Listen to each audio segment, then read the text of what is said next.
At least 180 members of the U.S. Congress have called on President Donald Trump to endorse the Iran nuclear deal, saying an American withdrawal from the pact would be against the interests of the United States and its allies.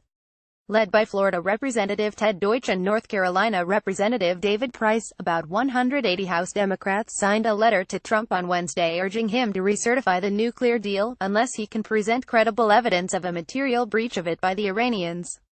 The lawmakers wrote there has been no tangible evidence that Iran has violated any elements of the nuclear pact, officially known as the Joint Comprehensive Plan of Action (JCPOA), which puts some restrictions on Iran's nuclear program in exchange for the removal of nuclear-related sanctions. The letter comes just days before Trump has to report to Congress whether or not Iran is complying with the nuclear deal.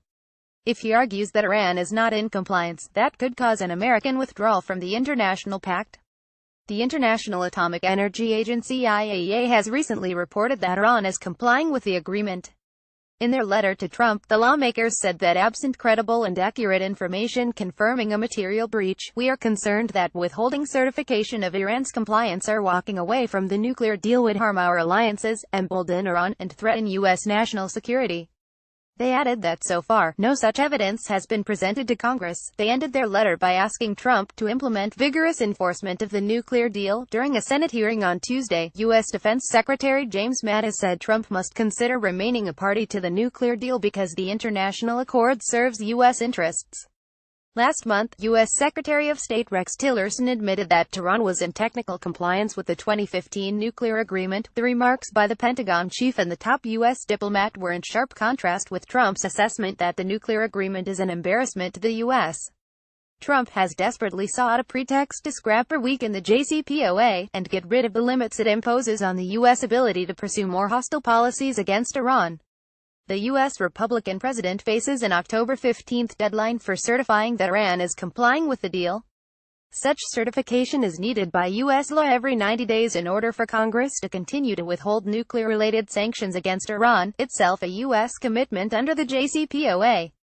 The Trump administration has twice so far certified Iran's compliance with the deal, but if he refuses to do that for a third time, then the Republican-controlled Congress will have 60 days to decide whether to reimpose sanctions waived under the deal. That would allow Congress to effectively decide whether to kill the deal. This is while the other parties to the deal, along with the entire international community, have thrown their weight behind the accord, praising the Islamic Republic for its full commitment to its side of the bargain. European envoys fight for Iran nuclear deal.